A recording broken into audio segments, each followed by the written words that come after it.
Hello বিয়াস, আসসালামু আলাইকুম। সবাই কেমন আছেন? আজকে দেখাবো 9 ইঞ্চি সালামি পিজা কিভাবে তৈরি করি। সেক্ষেত্রে আমি আগে রুটিটাকে ভালো করে বেলে নিতেছি।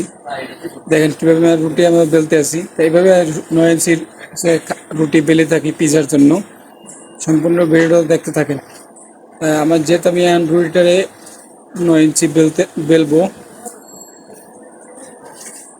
দেখেন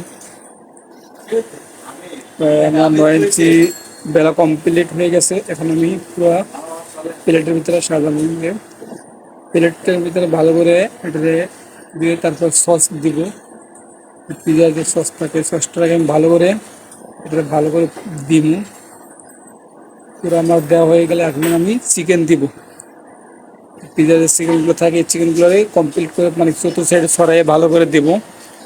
এইভাবে আমরা দেখুন পিজার চিকেনগুলো দিয়ে থাকি। দেখেন তারপর আমি উপরে সিজ দিব ভালো করে।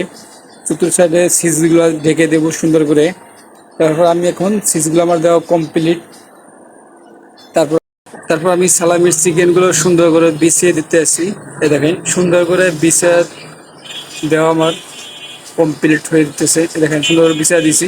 এখন দেবো জিলাপিয়ান। দেখেন মেক্সিকানে যে হট যেটা বলি এটা স্পাইসি হট হয়।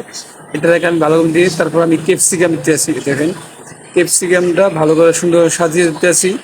ক্যাপসিকাম অনিয়ন দেবো উপরে, অনিয়ন সিটে দিচ্ছি। এখন আমি ওপেন ঢুকাই দিচ্ছি। আমার ওপেন কমপ্লিট হয়ে গেছে, জাস্ট নামায়ে দিছি। দেখেন অসাধারণ পিজা হয়েছে 9 ইঞ্চি যেটাকে বলে থাকি আমরা।